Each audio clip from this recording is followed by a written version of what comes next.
menyampaikan dan yang mendengarkan serta mendakwakan. Ma'asyal kiram, masih berkaitan dengan doa-doa di dalam salat selepas membaca tasyahud dan sebelum salam. Sekali lagi katakan bahwa doa yang paling utama permintaan kita itu adalah di dalam salat. Jadi biarlah salatnya panjang dikit. Doa selesai salat yang biasa aja, jangan panjang-panjang. Kadang-kadang kita mengejar panjangnya doa selepas salat, ditambah-tambah salatnya diekspreskan atau dipreskan. Nah, Allah musta'an. Minal ad'iyah al-ma'thura, dari antara doa-doa yang diriwayatkan dalam masalah ini seperti dalam hadis diriwayatkan oleh Imam Abu Dawud dan Ibnu Majah dan disahihkan oleh Syekh Al-Albani rahimahullah dari Abu Saleh an ba'di ashabin Nabi sallallahu alaihi wasallam, dari sebagian sahabat Nabi alaihi salatu wassalam. Nah, kalimat sebagian sahabat itu tidak masalah, karena sahabat itu semuanya udul. Walaupun tidak diketahui siapa orang, tapi jelas dia sahabat Nabi alaihi salatu wassalam, maka riwayatnya menurut ijma' ulama hadis, ulama sunnah adalah diterima. Karena apa? Allah sendiri yang memberikan rekomendasi kepada seluruh sahabat. Kalau selainnya tidak, harus diteliti, harus dikonfirmasi dan klarifikasi. Sedangkan sahabat, asal benar dia sahabat, walaupun tak disebutkan siapa orangnya, maka dia hadisnya sama dengan hadis yang muttasil, bersambung ke Nabi alaihi salatu wassalam. An ba'di ashabin Nabi sallallahu alaihi wasallam, dari sebagian sahabat Nabi alaihi salatu wassalam. Qala an-nabiy sallallahu alaihi wasallam li rajul, Nabi berkata kepada seorang laki-laki di antara sahabat juga, karena tidak mungkin berkata ke Nabi kepada seseorang kecuali yang bertemu dengannya dan beriman kepadanya, berarti seorang sahabat. Apa yang dikatakan Nabi alaihi salatu wasallam? Kaifa taqulu fi shalah? Kaifa taqulu fi shalah? Bagaimana doa yang kau baca dalam salat? Nabi tidak mungkin bertanya tentang sesuatu yang diwajibkan kepada sahabat. Ini berarti yang doa yang diizinkan, yang tidak mesti dari Nabi alaihi salatu wassalam, yaitu doa bebasnya. Sebab doa wajibnya Nabi, mereka yang menanya ke Nabi alaihi salatu wassalam. Sekarang apa doamu di dalam salat? Maksudnya apa? Baik doa ketika sujud ataupun doa menjelang salam. Kaifa taqulu fi shalah? Bagaimana kau baca dalam salat? Qala atashahhad. Apa kata beliau yang ditanya? Saya membaca tasyahud, thumma wa aqul, kemudian selepas itu saya mengucapkan, Allahumma inni as'alukal jannah wa a'udzu bika minan nar. Ya Allah, aku meminta kepadamu masuk surga. Wa a'udzu bika minan nar, dan mohon perlindungan kepadamu dari azab neraka. Subhanallah. Ama inni la uhsinu dannanataka wa la dandatana Mu'az. Faqala an-nabiy sallallahu alaihi wasallam haulaha nudandin. Setelah menyebutkan yang dia baca tadi, Allahumma inni as'alukal jannah wa a'udzubika minan nar. Allahumma inni as'alukal jannah ya Allah aku memohon kepadamu surga. Wa a'udzubika minan nar, dan mohon perlindungan kepadamu dari neraka. Lalu dia bilang, ama inilah usinu dandanaka wala dandatana Muaz.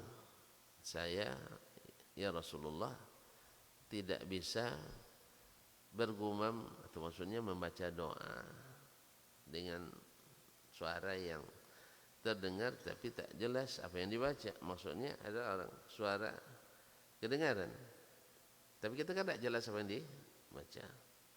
Itu namanya dalam bahasa Arab dandana, gumaman. Jadi maksudnya gumaman doa Nabi sallallahu alaihi wasallam, wala dandata Muaz, dan tidak pula gumaman doa yang dibaca oleh Muaz ibn Jabal. Wallahu alam, nampaknya laki-laki ini sering solat di Quba, karena Quba imamnya Muaz ibn Jabal. Mungkin dalam solat itu dia mendengar Nabi berdoa, suara terdengar tapi tidak diketahui apa yang dibaca. Pernah kita dengar orang membaca tapi kita tidak tahu apa yang dibacanya. Karena apa? Yang terdengar adalah suaranya saja, nadanya, tapi tak, hurufnya tidak jelas. Seperti orang di samping kita misalnya salat, kan dia tahu dia sedang bergumam.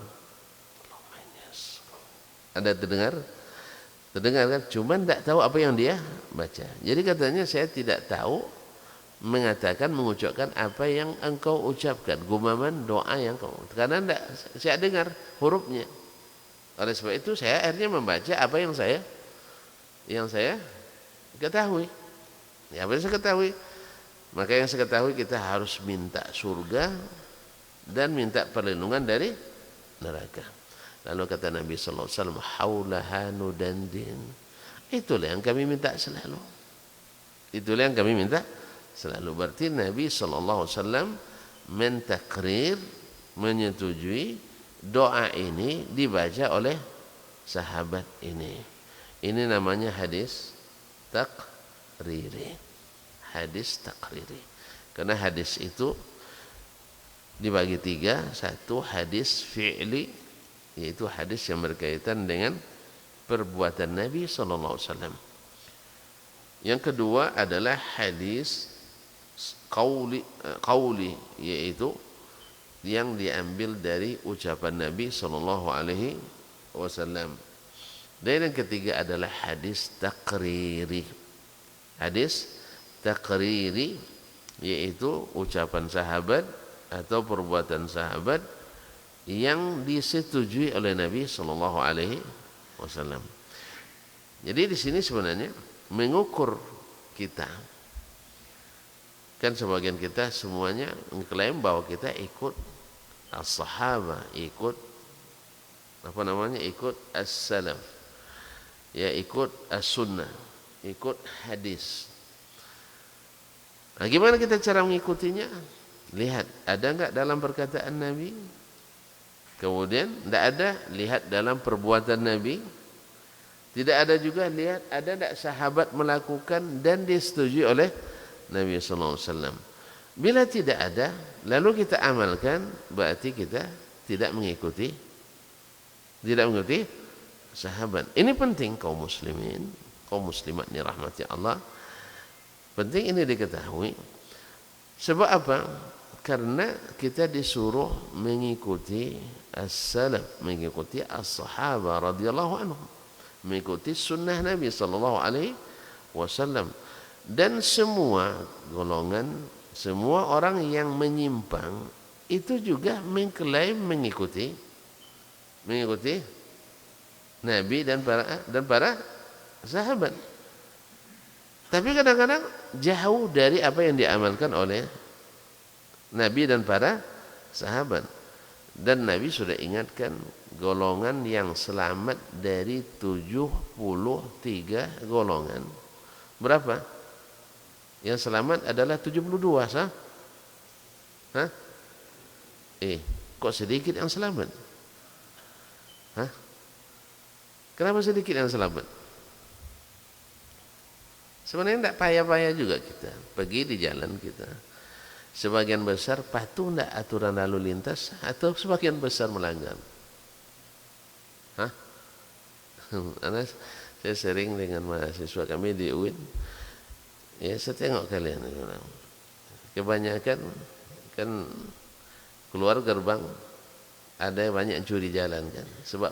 Sebab apa namanya, U-turn-nya ada sebelah kanan lebih dekat daripada yang sebelah kiri. Coba tengok, kebanyakan kalian belok kanan atau belok kiri? Terpaksa mereka ngaku sendiri. Betul Ustaz, kebanyakan kami belok kanan. Itu melanggar atau legal? Hah? Ternyata memang kecenderungan kita menyimpang lebih banyak daripada kecenderungan istiqamah. Tidak payah-payah juga. Sekarang umat Islam hari ini yang hadir di masjid subuh ini lebih banyak atau lebih sedikit? Hah? Lebih banyak atau lebih sedikit? Baik. Kemudian dari yang sedikit itu, yang mengaji agamanya lebih banyak atau lebih sedikit? Yang ikut ngaji? Perlu di absen ya? Hah? Dipanggil nama satu-satu. Pasti yang mengaji lebih sedikit daripada yang tidak ngaji. Taib, dari sedikit yang ngaji itu, yang serius mengaji lebih banyak atau lebih sedikit? Lebih sedikit. Taib. Oleh itu kaum muslimin dan muslimat dirahmati Allah SWT, wajarlah yang tersesat dan menyimpang dan tidak selamat lebih banyak. Jadi, apakah sebab di lalu lintas itu ramai yang tidak patuh aturan? Apa sebab? Karena banyak tidak belajar lalu lintas yang benar. SIM tembak atau SIM? Rata-rata SIM-nya pakai sekolah dulu atau tidak? Nah, ini kayaknya kalau nengok-nengok rata-rata tidak pakai sekolah ini. Tidak lewat koneksi, ya lewat PT. Iya, tidak lewat koneksi, kalau bedak lewat PT. Jadi wajar kebanyakan tidak mengetahui.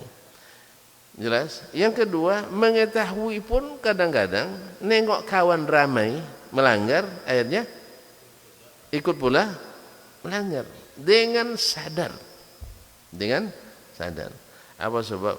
Tidak mungkin yang sedikit ini diikuti, mesti ikut yang ramai. Tidak mungkin ditilang sama polisi ramai-ramai ini katanya kan. Akhirnya pakai begitu. Kalau ini akhirnya banyak yang tidak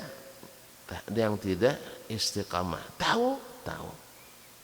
Coba lihat, tanya ke bapak dan ibu sekarang.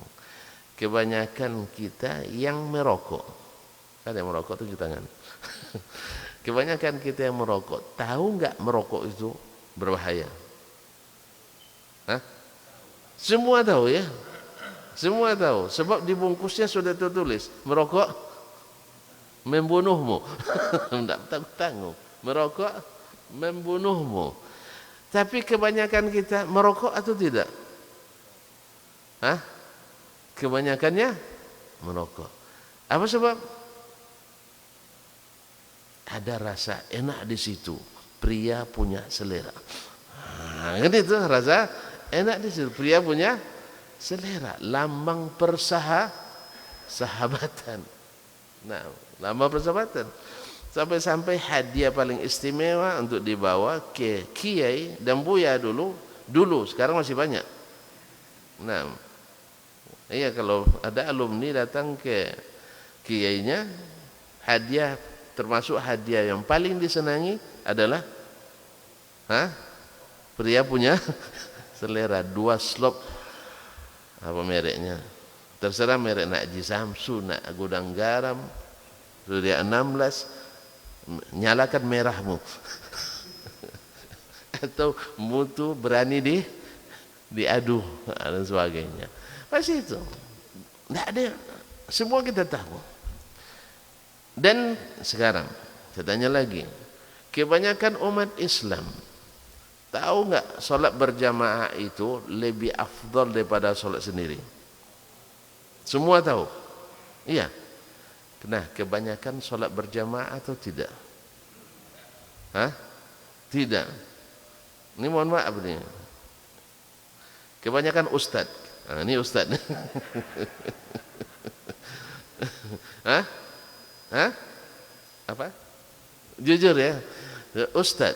Semua tahu nggak sholat jamaah afdal? Baik, sebagian besar yang bergelar ustad. Istiqamah enggak salat berjamaah? Bapak nuduh ustaz ya. Ya Allah ya Rabbi. Teganya Bapak menuduh betul. Nah. Saya tidak berani Pak. Ini saya kena serang nanti. Nah, ini Bapak ini yang bilang saya tidak. Tapi kalau saya tengok juga betul juga Bapak yang bilang itu.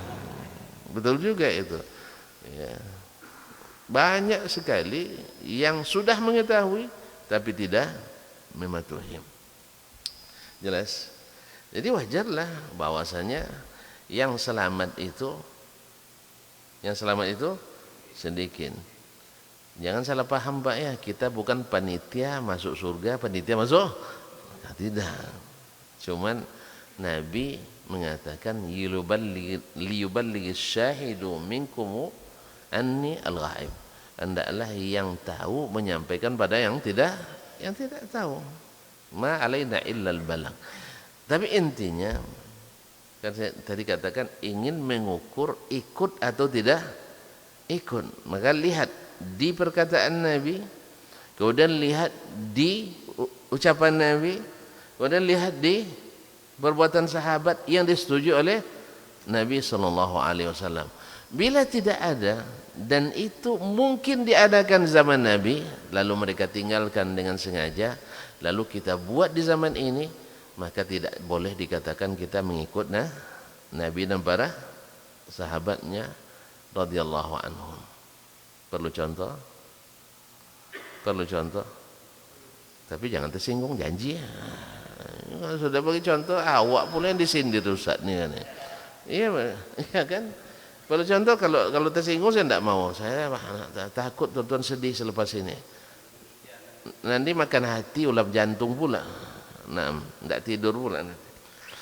Banyak contoh yang dinatasnamakan mengikuti sunnah Nabi sallallahu alaihi wasallam tapi tidak ada sama sekali. Apa contohnya? Yang tuan-tuan tidak tersinggung. Baik yang mendengar maupun yang menyaksikan. Kayaknya payah juga ya. Soalnya berkaitan dengan amal orang dan juga amal kita. Amalan kita. Mau contohnya? Tapi yang tersinggung tak? Dan bilang kepada yang lain juga jangan tersinggung. Contoh berkaitan dengan zikir. Berkaitan dengan zikir. Misalnya ada keluarga kita meninggal. Keluarga kita meninggal. Apa yang wajib kita lakukan? Enggak tahu, itu pun enggak tahu. Memandikannya, mengapaninya, menyolatkannya, mendoakannya, menguburkannya, dan takziah kepada keluarga yang ditinggalkannya. Ini kewajiban kita, fardu kifayah. Kalau dikerjakan, yang lain, yang tidak ikut rugi. Yang tidak ikut rugi. Rugi. Sebab kalau dibilang enggak apa-apa, itulah makanya banyak yang tidak ikut. Itu masalah, bilang enggak apa-apa banyak yang tidak ikut, kan sudah selesai. Nabi SAW kaum muslimin, ada ibu-ibu yang biasa membersihkan Masjid Nabawi, orang hitam tapi rajin membersihkan Masjid Nabawi, meninggal di malam hari. Mereka kuburkan, tidak kasih tahu Nabi SAW. Nabi tanya, mana si fulana? Meninggal Rasulullah. Ala azantubuni, kenapa kalian beritahukan saya? Mereka takut, kami takut mengganggu engkau ya Rasulullah sallallahu alaihi wasallam. Nah, kalau prinsipnya seperti prinsip kita, fardu kifayah dah selesai. Nah, apa kata Nabi? Alhamdulillah, terima kasih banyak ya. Saya tidak jadi ikut. Tapi justru Nabi sallallahu alaihi wasallam mengatakan, "Dulluni ala qabriha." Tunjukkan kepada saya di mana kuburannya. Lalu Nabi pergi ke kuburannya dan menyolatkannya. Akhirnya dapat ilmu baru kita bahwa orang yang sudah dikuburkan masih boleh disolatkan, khususnya oleh ahlul fadli wal ilm, khususnya orang-orang yang sudah punya ilmu, ulama dan orang-orangnya kemuliaan. Kalau sempat ada orang berilmu, orang saleh, orang zuhud, orang yang orang yang bertakwa menyolatkan selepas dikuburkan, kita patut bergembira. Karena kita tidak tahu doa siapa yang mustajab untuknya. Masyaallah kiram dirahmati. Nabi cari kuburannya. Jadi Nabi tidak berprinsip fardu kifayah dah selesai dah. Alhamdulillah saya tidak apa-apa, tidak. Kita merasa rugi tidak mengikutinya. Merasa rugi tidak mengikutinya, kecuali kita punya pekerjaan yang tak bisa ditinggalkan dan kewajiban yang melekat. Ini memang fardu kifayah, kita punya fardu ain, itu lain hal. Ma'asyiral kiram dirahmati Allah SWT. Nah, selesai dikuburkan, apa lagi?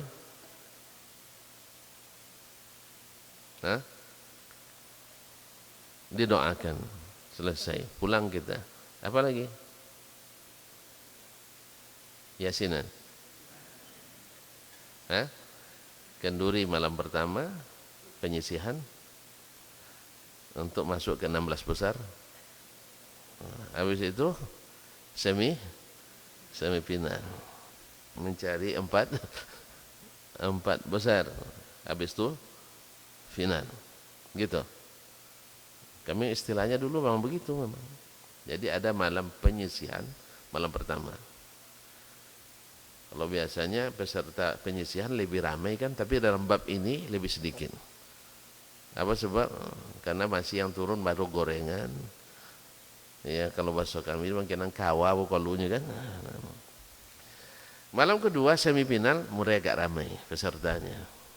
Ini final yang lebih ramai pesertanya. Malam itu sudah mulai sate, miso. Yang ramai itu malam final. Biasanya final kan paling sedikit kan, tapi dalam bab ini final banyak biasanya. Itu khusus kami aja yang lapar-lapar dulu kan, yang sekarang kan enggak lagi. Sekarang kan enggak ada lagi tuh, enggak berkurang. Nah, udah berkurang.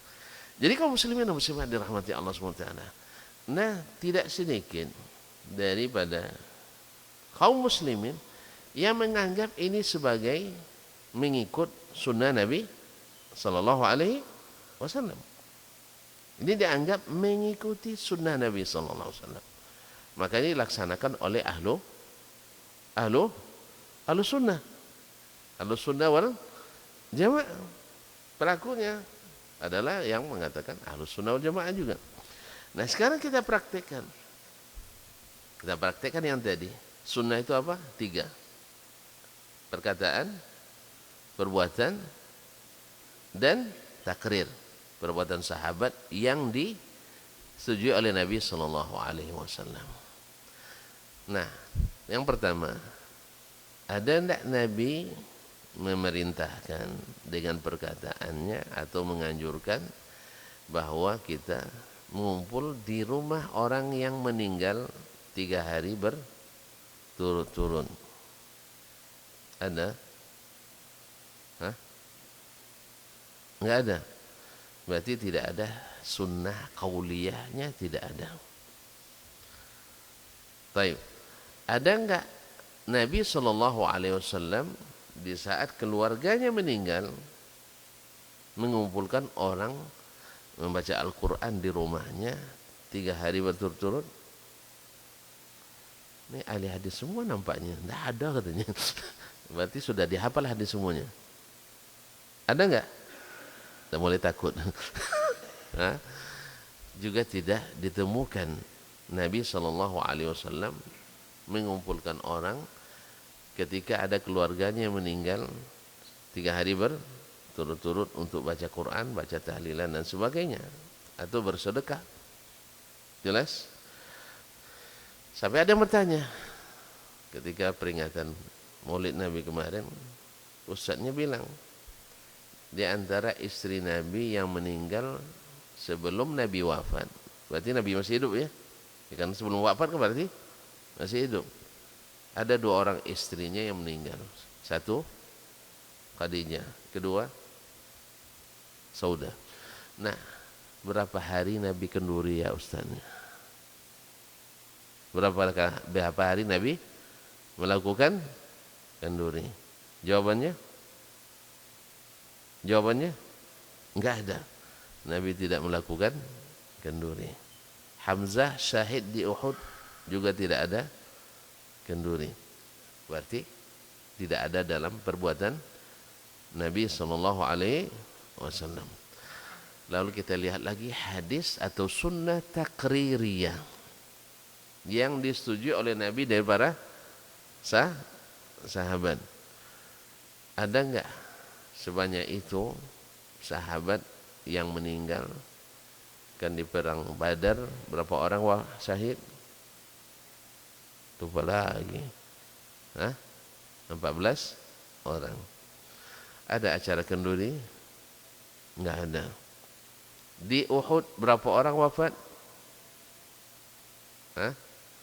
Lupa lagi. 70 orang. Di antaranya sahabat yang utama, Hamzah bin Abdul Muttalib. Siapa dia Hamzah? Paman Nabi SAW. Ada kenduri di rumah Hamzah? Tidak ada. Ada kenduri di rumah Nabi? Tidak ada. Taib. Kemudian wafat pula di antara yang syahid adalah Mus'ab bin Umair. Mus'ab bin Umair, utusan pertama Nabi untuk mengajar ahli Madinah. Dai pertama yang diutus Nabi ke Madinah. Ada kendurian? Juga tidak. Di antara yang wafat ayahnya Jabir bin Abdullah bin Haram Al-Ansari, dan Ubaidullah bin Jahsh, Ubaidullah bin Jahsh, komandan pasukan panah di perang Uhud, dan lain-lainnya. Sahabat utama, tidak satu pun mereka yang melakukan kenduri 3 hari, dan juga tidak 7 hari, tidak 40 hari, tidak 100 hari. Nah, kalau demikian, acara ini dia termasuk sunnah atau tidak? Ya, tidak ada di perkataan Nabi, tidak ada di perbuatan Nabi, dan tidak ada di perbuatan sahabat. Oleh sebab itu, mengatakan ini sebagai sunnah adalah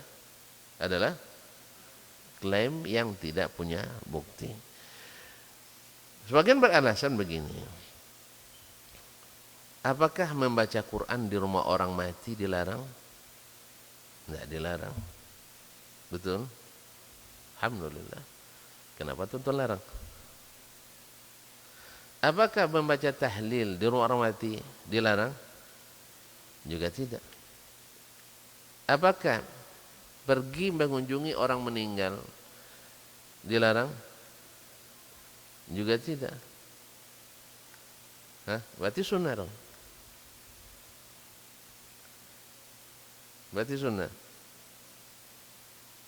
Udah mulai ragu masuk subuhatnya. Udah mulai ragu nih masuk subuhat nih kaum muslimin dan muslimat dan umat Allah. Baik. Apakah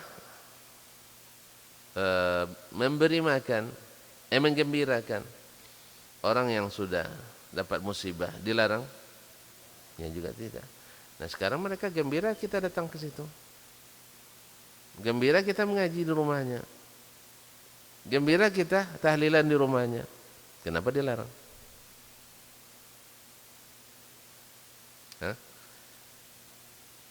Iya, tidak ada perintah, tapi kan tidak ada larangan. Nah, gimana? Dah mulai.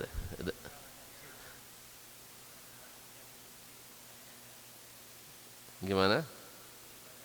Untuk ibadah harus ada perintahnya. Yang pertama antum jawab, saya tidak melarang ya. Saya tidak. Kan antum pernah antum menggunakan larangan kan enggak? Ada larangan antum? Enggak. Saya tidak pernah melarang. Cuman saya menyampaikan apa yang terjadi di zaman Nabi dan para sahabat. Kalau tuan-tuan nak buat, buatlah. Cuman saya katakan, masuk sunnah atau tidak. Kalau menurut saya tidak masuk sunnah. Apa sebab? Di perkataan Nabi tidak ada anjurannya. Di perbuatan Nabi tak pernah dilakukan. Di perbuatan sahabat juga tidak. Terus gimana dengan yang tadi? Dilarang? Tidak. Dia larang. Tapi apakah Nabi tidak tahu itu amalan yang baik? Sahabat tidak tahu bahwa itu dianjurkan? Berarti sahabat pergi tidak paham mana yang harus dilakukan berkaitan dengan keluarga yang meninggal. Baru kita yang paham. Termasuk imam-imam yang 4 pun tidak mengerti bahwa itu dianjurkan sampai kita lebih paham. Jelas? Jelas tak? Oleh sebab itu makanya mendudukkan masalah takrir ini sangat penting untuk memahami dengan benar mana yang sunnah Nabi, mana yang bukan sunnah Nabi sallallahu alaihi wasallam. Karena tidak ada halangan mereka untuk kenduri. Mereka butuh makan hari itu, butuh makan. Butuh sedekah, butuh. Butuh hadiah pahala, butuh. Tetapi ternyata Nabi tidak seperti itu yang dimaksudkannya. Tidak seperti itu yang dimaksudkannya. Ma'asyarul kiram dirahmati Allah SWT. Misalnya lagi, yang tadi tersinggung enggak? Enggak kan? Iya kan? Karena tidak ada yang melakukan, bukan tidak tersinggung. Nah, tapi dulu sering kita lakukan kan? Dulu sering kita lakukan. Karena itu ilmu yang sampai pada kita. Bahwa ada anjuran untuk membaca Al-Quran, ada anjuran untuk membaca tahlil. Rupanya yang dianjurkan itu baca tahlil, bukan tahlilan. Ya, yang dianjurkan itu baca Yasin, bukan Yasinan. Itu aja. Jadi sama dengan masalah, boleh tak bersalaman selesai salat fardu? Boleh apa tidak? Ya, boleh. Sama dengan seperti kata Imam Battal Al-Maliki, boleh bersalaman kepada saudara kita selesai salam. Cuman yang tak boleh itu adalah bersalam-salaman. Yang pakai an ini yang jadi masalah. Dia jadikan sebagai ritual, itu yang jadi masalah. Ibnu Battal ketika memfatwakan itu, kalau tahu dia imbasnya seperti ini, mungkin dia cabut fatwa lagi mungkin. Maksud beliau adalah bila antum bertemu dengan kawan, apalagi lama tidak jumpa kan, Assalamualaikum warahmatullahi wabarakatuh, Assalamualaikum warahmatullahi wabarakatuh. Pak Edi lupa, 50 tahun kita tidak jumpa. Misalnya kan, boleh tidak? Boleh apa tidak? Boleh. Atau misalnya 2 tahun tidak ngaji, tiba-tiba ngaji sekali kan, lama tidak jumpa. Pak Waluyo, lama kita tidak jumpa. Salam. Itu yang dimaksud oleh beliau, bukan dengan salamullah, salatullah, bukan itu. Nah, jadi pengamalannya beda dengan fatwa. Sama dengan ketika Imam Ahmad rahimahullah mengatakan bahwa menghadiahkan pahala bacaan, zikir dan doa serta Al-Quran kepada orang yang sudah meninggal itu, menurut pendapat Imam Ahmad, boleh dan sampai. Jelas? Ya, saya baca Yasin sekarang. Lalu saya niatkan pahalanya untuk orang tua saya. Menurut Imam Ahmad sampai. Menurut Imam Syafi'i dan jumhur tidak. Ya, tidak sampai. Tapi maksud Imam Ahmad apakah dengan mengumpulkan orang di rumah 3 hari berturut-turut? Tidak. Kalau sempat Imam Ahmad melihat, mungkin dia cabut lagi fatwanya. Jadi yang dimaksud Imam Ahmad bukan Yasinan, tapi baca Yasin, bukan tahlilan tapi baca tahlil. Jadi banyak, kalau bahasa kampung saya, ambang belobio. Itu ambang belobio, itu yang dititi. Itu ambang belobionya, tidak tahu ya. Tidak pernah bikin rumah panggung, tuan-tuan. Rumah panggung, tahu? Jadi lantai itu untuk memakukan papannya kan ada ambang namanya itu. Nah ambang ini jangan dilebihkan keluar. Apa sebab? Rentan dipakai oleh orang yang berniat tidak baik. Satu untuk ngintip. Untuk ngintip nyibuk. Nah, dua untuk mencuri. Jelas? Tiga untuk mengirimkan guna-guna dan santet kadang. Dilempar ke dalam. Banyaklah orang-orang yang jahat. Jelas ya? Nah, pemilik rumah dibuatnya berlebih. Tujuannya bukan untuk itu. Tahu berlebih keluar. Ini dinding nih. Ini keluarnya ada sekitar 1 hasta. Supaya apa?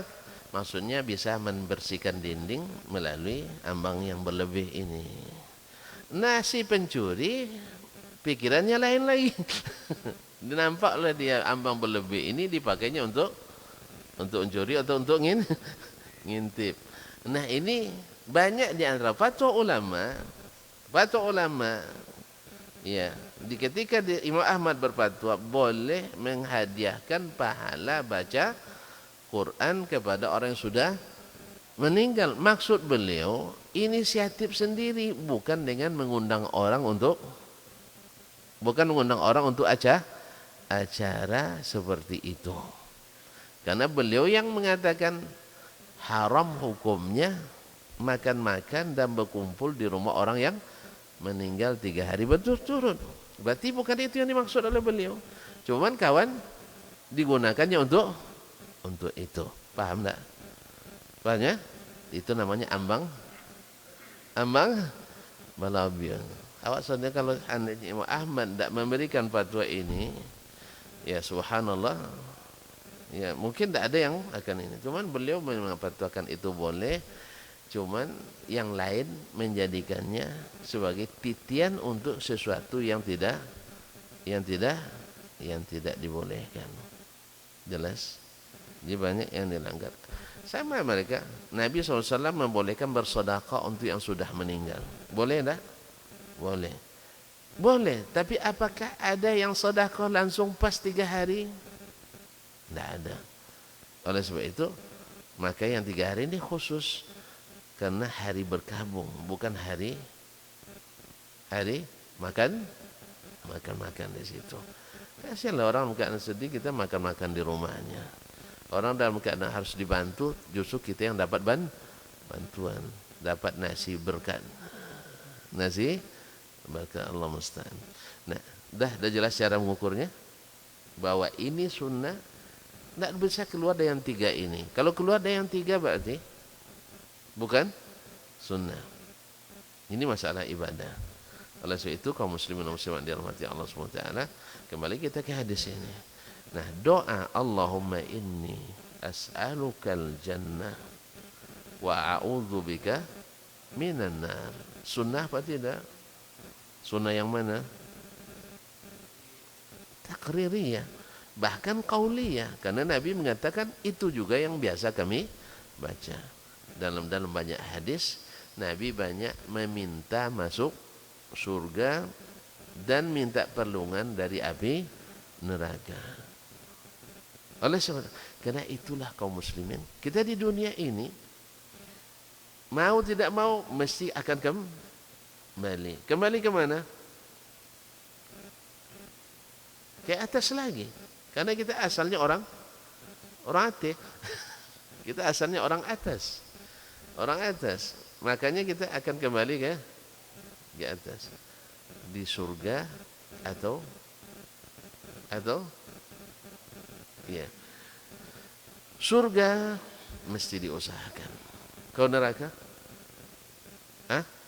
tinggal ongkang-ongkang kaki, tidak perlu, santai aja lah.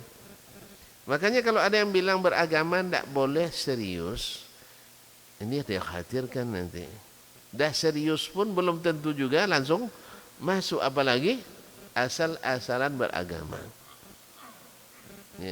Jadi kalau ada yang bilang agama jangan terlalu serius katanya, berarti dia tidak serius masuk surga. Karena masuk surga mah harus serius. Tidak masuk surga kecuali beriman dan bertakwa. Allah menjanjikan,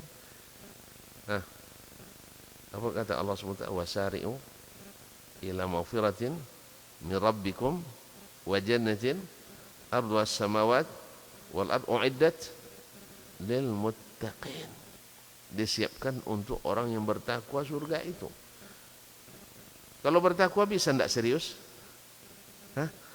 Takwa itu adalah, kalau Umar bin Khattab mengibaratkan seperti kau berjalan di atas tanah yang bertaburi onak dan duri tanpa alas kaki. Bisa kayak lari atletik di atasnya? Lari sekencang-kencangnya? Tidak bisa. Harus hati-hati. Letakkan kaki.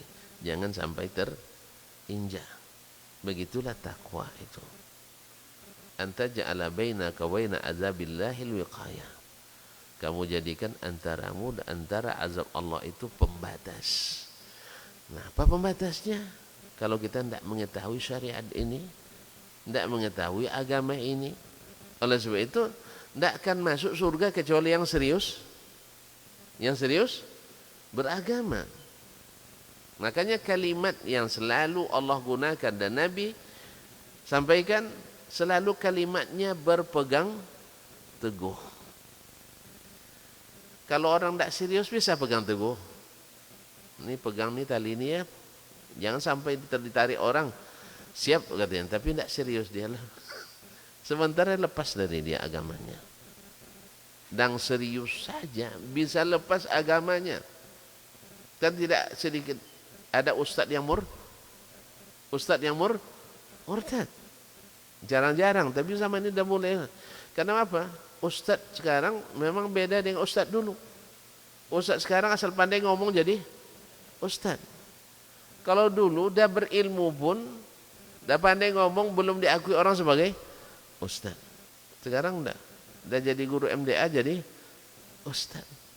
Asal sudah tinggal di masjid dipanggil ustadz. Asal sering pergi sama ustadz. Asal sudah sering sama ustadz dipanggil ustadz. Panggil ustadz. Allah ustadz. Minta surga dan perlindungan dari neraka. Makanya Nabi setujui ini doa haulaha dunandin. Itu yang selalu kami gumamkan dalam doa-doa kami. Minta selamat dari neraka. Dan itu tidak mungkin kecuali dengan keseriusan, dengan keikhlasan, dengan ketulusan. Dan makanya dipilihkanlah di waktu yang atau di tempat yang mustajab, yaitu dalam salat yang merupakan amal yang paling disukai Allah dari hambanya dan amal yang paling disenangi oleh Rasulnya sallallahu alaihi wasallam. Ma'asyiral kiram dirahmati Allah, salat adalah suatu kesempatan besar, maka yang diminta di dalamnya adalah hal-hal yang besar. Hal-hal yang besar, masuk surga yang merupakan visi kehidupan. Dengan apa? Dengan ibadah yang merupakan misi. Ma'asyiral kiram dirahmati Allah SWT. Oleh sebab itu kita perbanyak membaca doa ini. Adapun orang yang mengatakan bahwa kita bersolat itu bukan karena ingin masuk surga, bukan karena takut masuk neraka, tetapi karena cinta. Ya. Wallahu a'lam. Pertama, cinta itu tidak mungkin tidak kecuali membuat nerakanya. Makanya para ulama seperti kata Ibnul Qayyim rahimahullah mengatakan ibadah itu punya 3 rukun. Ini mutlak. 1, al-mahabbah, yaitu cinta pada yang kepadanya kita beribadah. Harus dengan cinta. Sehingga tidak ada beban dan keterpaksaan. Orang melakukan dengan cinta terpaksa dia. Nah, dengan senang hati. Belum lagi disuruh dia melompat gembira. Alhamdulillah saya dipanggil. Iya tak? Orang mencintai, dipanggil orang yang dicintainya, senang. Senang sekali. Walaupun disuruh, misalnya Antum cinta sama istri masih? Masih kan? Dapat telepon dia senang nggak? Kalau sudah mulai nggak senang, boleh gini ya. Itu perlu dirawat kembali cintanya tuh. Iya. Ada orang sebagian lah nelpon pula, apa lagi nih mintanya. Nah, ini hati-hati kaum muslimin. Nah, kalau ada perasaan itu, antum perlu untuk minta cuti dulu. Ya. Bawa istri umroh ya. Nah, kalau sempat itu perasaan kita nerima telepon dari istri, termasuk saya, bukan antum aja. Jangan Ustaz nyerang saya, termasuk Anda juga. Saya terpaksa harus minta cuti. Ya, tidak ada kajian subuh. Misalnya di pekan ketiga. Sebab apa? Kita butuh merawat ini. Demikian apalagi kalau datang panggilan Allah Subhanahu wa taala. Kalau kita tidak cinta kepadanya, banyak disuruhnya kita bikin masjid kan? Bukan justru membubarkan kajian masjid. Nah, ini ada sebagian kerjanya tukang bubarkan kajian di masjid. Aneh bin ajaib. Ya. Aneh bin ajaib. Orang kerjanya, profesinya membubarkan kajian. Habis itu lengang masjid. Apa sebab? Wih, masjid itu ramai karena jemaah impor katanya. Artinya tidak boleh orang sholat di situ kecuali yang tinggal di sekitar situ. Yang sekitar situ tidak suka ke masjid. Apa tidak suka? Belum cinta. Belum merasakan nikmat ngaji. Akhirnya saya ingat dulu di masa Nabi itu, ada sebagian orang tempatan yang tidak suka kedatangan jemaah impor itu. Tahu kan tuan siapa orangnya? Tidak tahu. Terkenal dalam sejarah. Tidak tahu. Abu Bakar dari Makkah, impor enggak? Nabi dari Makkah, impor. Umar dari Makkah, impor. Utsman dari mana? Makkah, impor. Ali dari mana? Dari Makkah, impor. Dan semuanya. Ada yang gerah enggak waktu itu? Siapa?